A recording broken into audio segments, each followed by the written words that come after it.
Really funny. So, those of you that have had boys know this, but they pee on themselves. No one told me this beforehand. But sometimes it's very alarming, and sometimes it's while he's sleeping, and you figure I'll just get this diaper change done while he's sleeping, and nope, it just... And this morning he got himself straight in the face, and so he had to take a bath. And so he's in the bath and everything's going right, and then I took him back into his room, and we're toweling him off and everything like that. Well, he decides that that's the greatest time to go number 2. I just went, well, back into the bathroom. It's been fun. It's been fun. So Bryce and Brittany, it's going to be craziest and most fun experience that you'll ever have. In fact, and this, I promise this will tie into the message. If I sound giddy, I am. In the second day in the hospital, so I was going on maybe 30 minutes of sleep in the past 48 hours, which I learned the lines between sleep and wakefulness are kind of, you're not really sure which one is which. And I had this strangest waking dream. Carrie Ann needed to sleep because Jack had this kind of issue when he was first born. He had a lot of amniotic fluid in his stomach he had ingested, and so he kept coughing it up, and it seemed pretty dramatic. Whenever he would cough, it would kind of get in his airway, and he would sputter and turn everything. Very scary stuff. He would turn his head, though, and kind of clear it, but it was rough. And so the first night, Carrie Ann didn't sleep. So the second night, I said, okay, well, I'll stay up and I'll just sleep the next day or something when everybody's there. We'll just, I'll just sleep on the couch. And so that's what I did. So I stayed up, and I think I was on hour number 5 or something like that of just awake. And I had brought a book with me, and I was trying to read this book, and I kept zoning out. I don't think I actually read. I must have read the same page about 3 or 4 times. But I learned I can sleep with my eyes open, which is really crazy. I was looking at Jack like this, and then in the background was this crazy dream, and I was having these, for some reason, all of a sudden I was looking around, and my entire 6th grade class was in the room at one point, and I was going, this is strange. And then I went, oh, I'm dreaming, and I woke up, and they all just went away, and there was Jack. I was dreaming with my eyes open. But there's so much that goes into preparing, right, for this, for what we just went through and that kind of thing. There's so many things as a man that you need for a baby that I just didn't know. But then later I went, thank you so much, Carrie Ann, for putting that on the baby registry. I don't know what I would have done without it. And that's about 15 items or so. And so there's a lot of that going on. There's even, you pick out about 5 names if you're like us and didn't want to find out.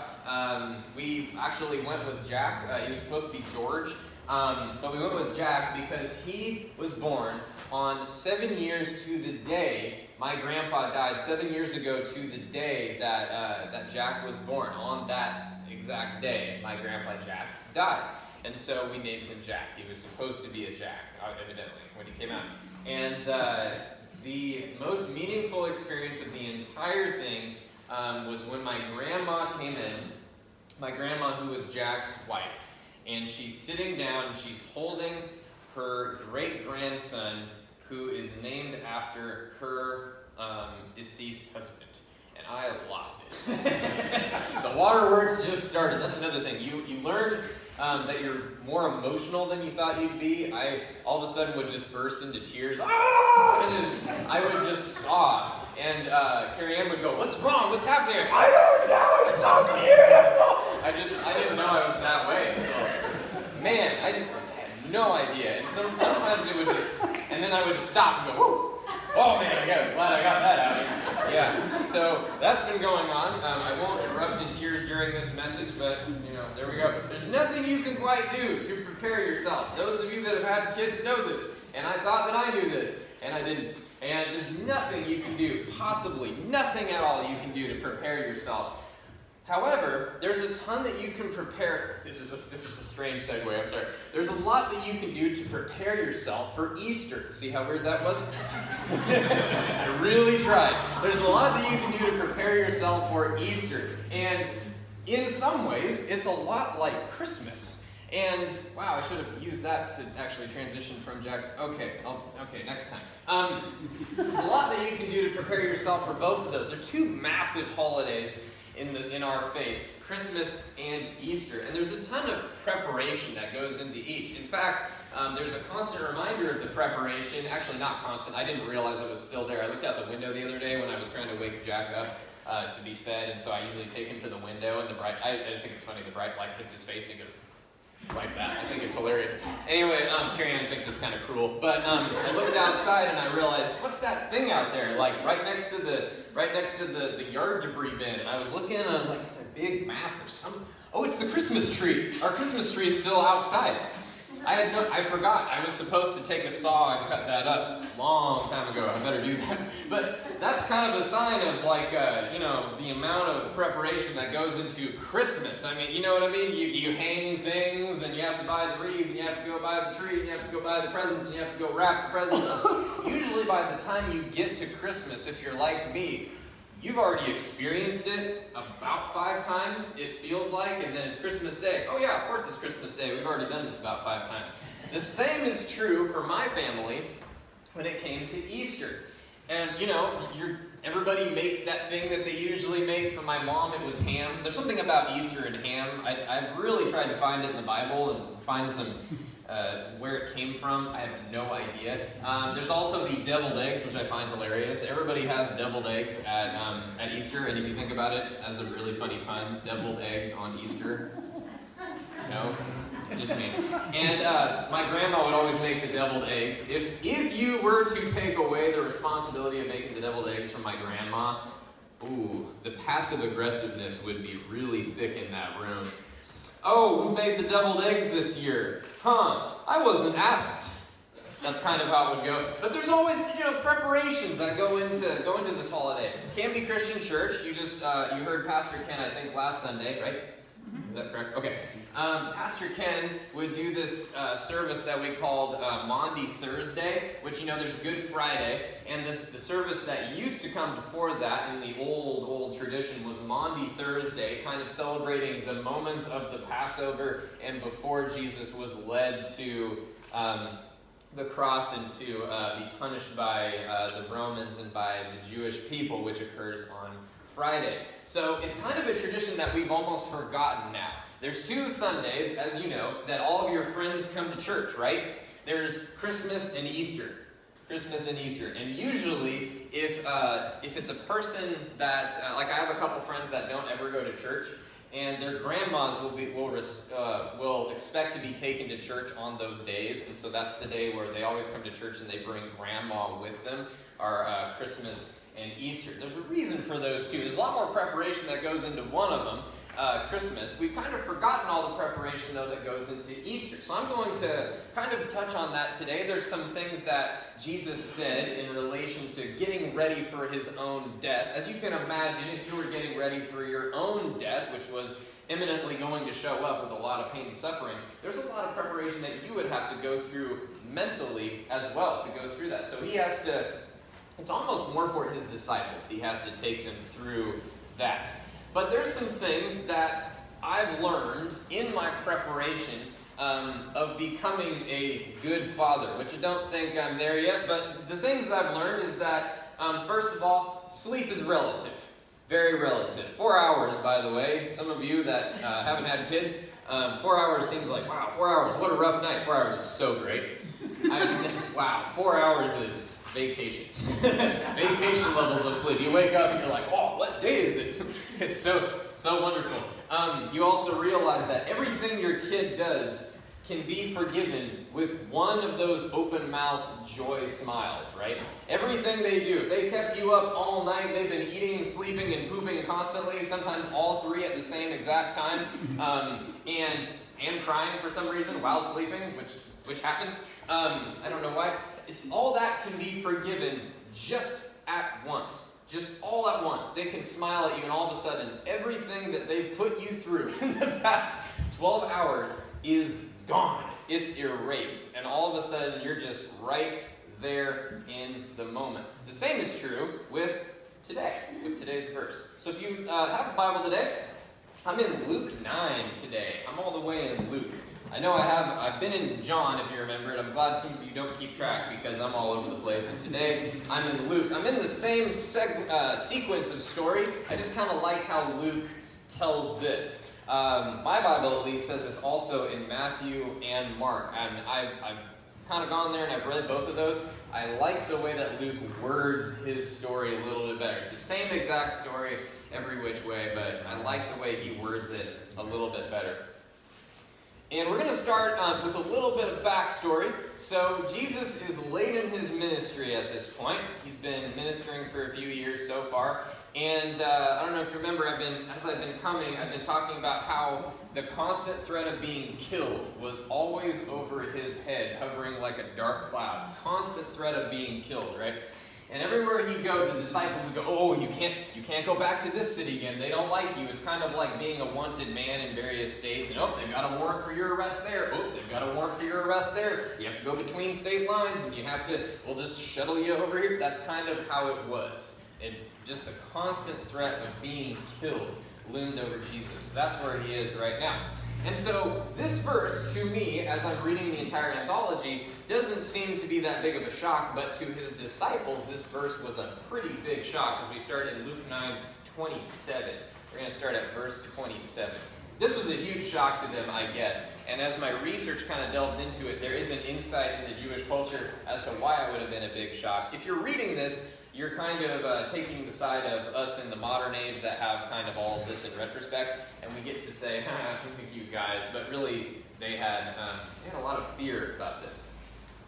So in my Bible, at least, this is called Jesus Predicts His Death for the first time. Jesus strictly warned them not to tell this to anyone, and he said, "The Son of Man must suffer many things and be rejected by the elders, chief priests, and teachers of the law. And he must be killed, and on the third day be raised to life." And he said to them all, "If anyone would come after me, he must deny himself, take up his cross, and follow me. For whoever wants to save his life will lose it, but whoever loses his life for me will save it. What good is it for a man to gain the entire world, yet lose or forfeit his very self? If anyone is ashamed of me and my words, the Son of Man will be ashamed of him when he comes in his day of glory and in the glory of the fathers and of many angels. I tell you the truth, some who are standing here will not taste death before they see the kingdom of heaven." So, to the disciples, from my research, it said that to the disciples at this point, this would have been earth-shaking. To us, as we look at this, and he's predicting that the elders will reject him, and everybody's going to reject me, and I'm going to suffer much persecution, and that kind of stuff. To us, it doesn't seem weird because we've already heard the story. But to them, who are on the ground, that have been on this journey for a few years, this would have been earth-shaking. And this is what my research has said about it. Luke's Greek audience would have had difficulty understanding a God who could actually die, just as Jesus' Jewish audience would have been perplexed by a Messiah who would let himself be captured and killed. Both would have been ashamed of such a Jesus if they did not look past his death to his glorious resurrection and second coming.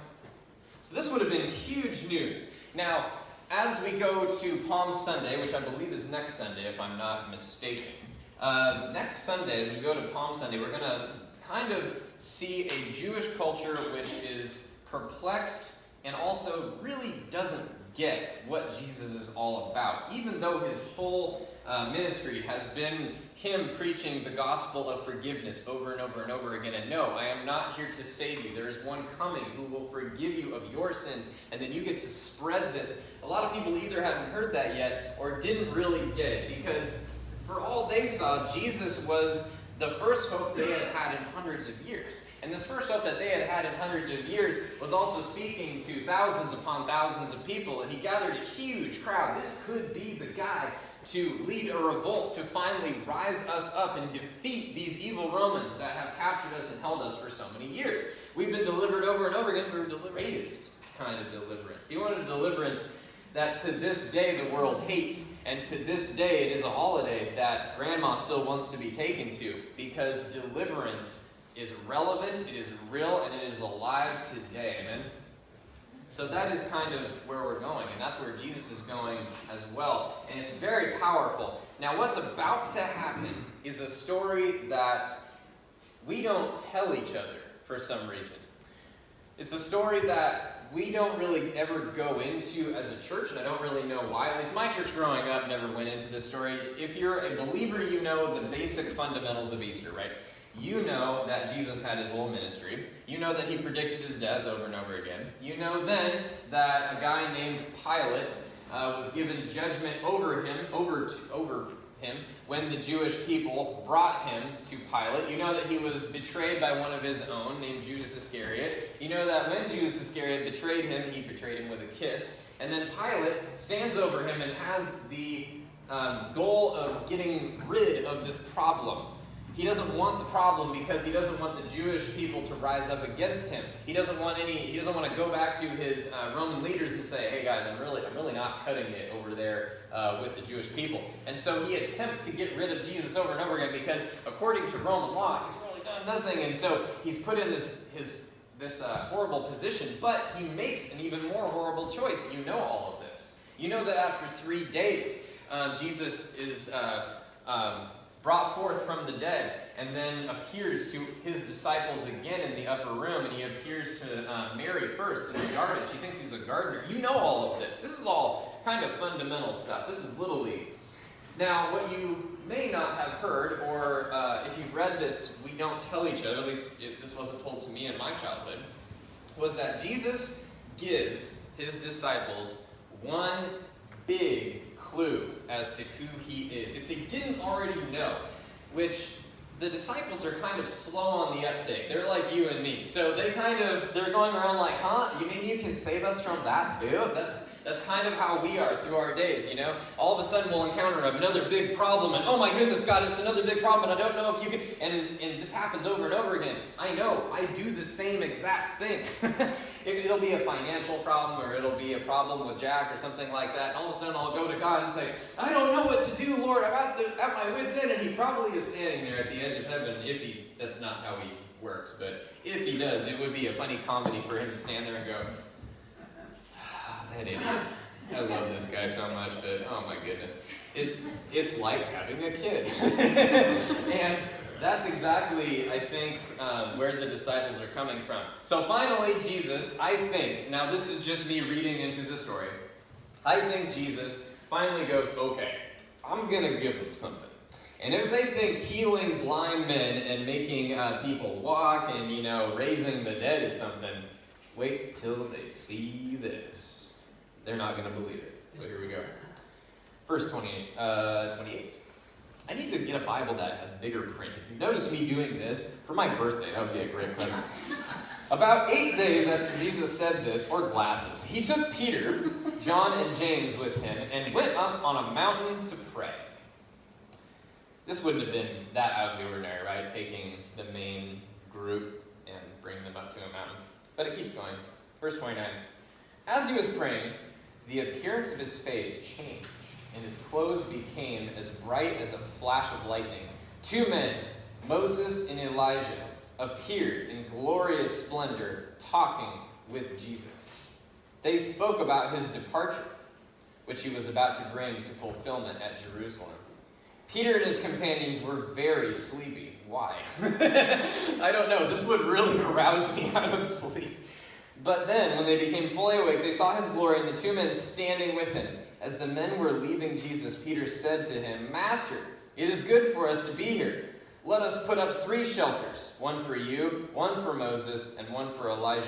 He did not know what he was saying.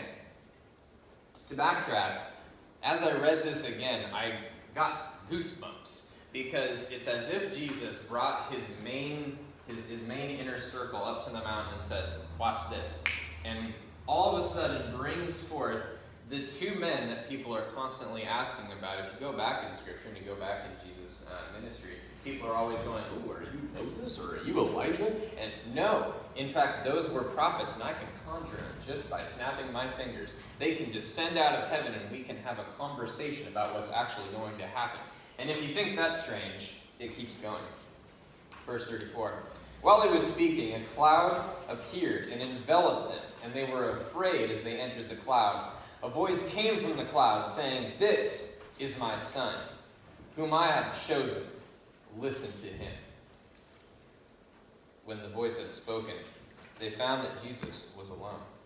The disciples kept this to themselves and told no one at that time what they had seen.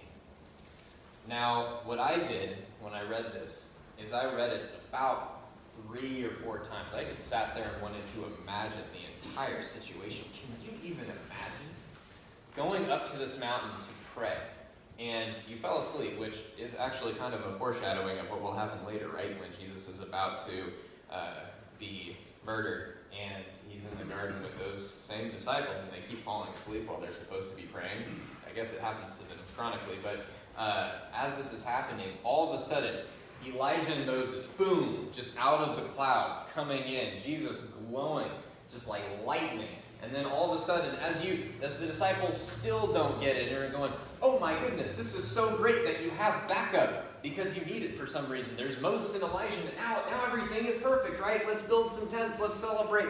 And all of a sudden, a cloud envelops them, just like, remember when Jesus first started his ministry, and he got baptized by John the Baptist himself? The same exact thing happens. And God says, "Listen, if you don't get anything else, if nothing else makes sense to you, this is my son.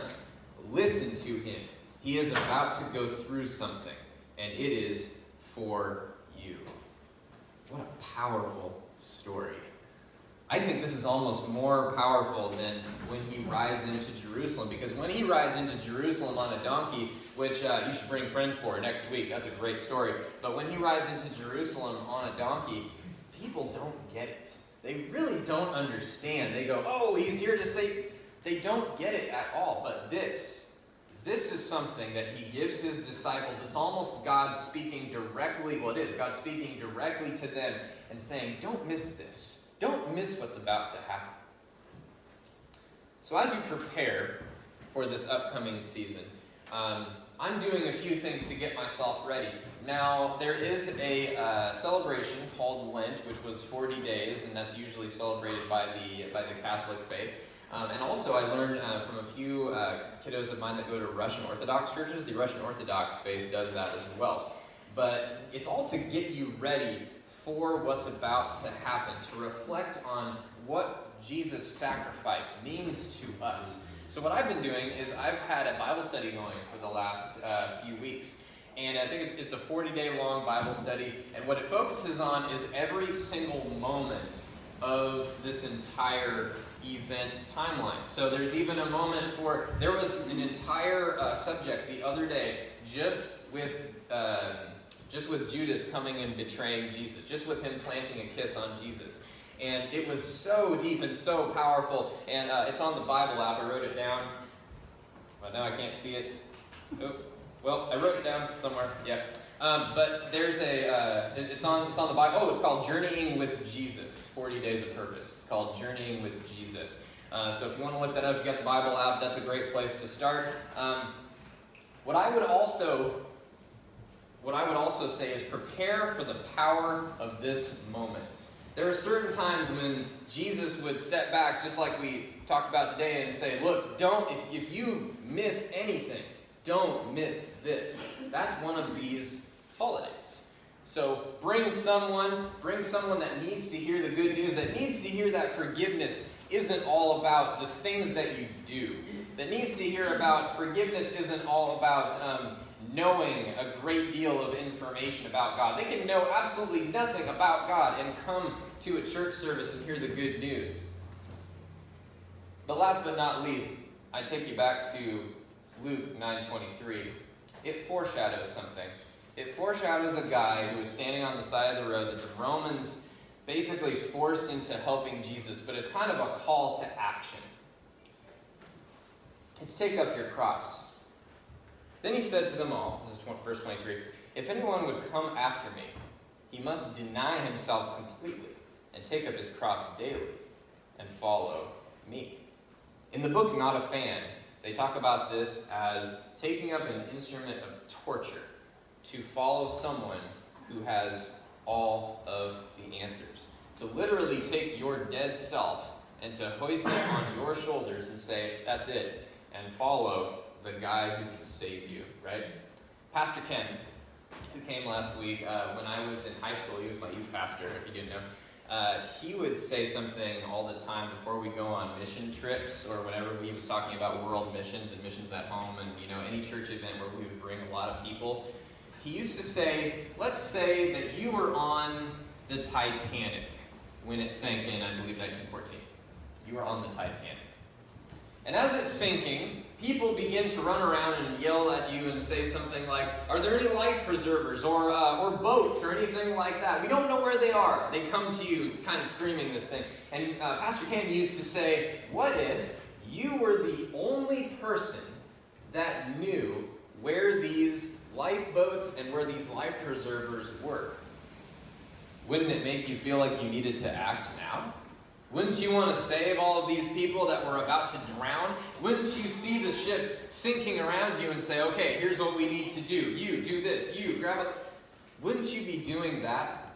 And he would actually, you know where I'm going with this, he would actually say, I'm going to tell you something that's absolutely true about these holidays, Christmas, Easter, those holidays that people, if they don't want to come to church with you before, now they have a reason, right? Because if you invited them over for brunch and food and that kind of thing, well, they can't show up to an empty house, right? So you could just tell them, hey, oh man, before we do brunch on Easter, we have to go to church. They have to come with you now. There's food involved. So if you invite someone to come with you on Easter, you're actually participating in the same role as someone that has the only life preserver. It should be that urgent. It should be something to where you actually call up a friend today and go, hey, come with me for Easter. I'll feed you.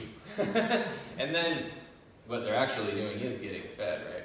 And so that's what Pastor Ken used to say, and so I'll leave you with that today.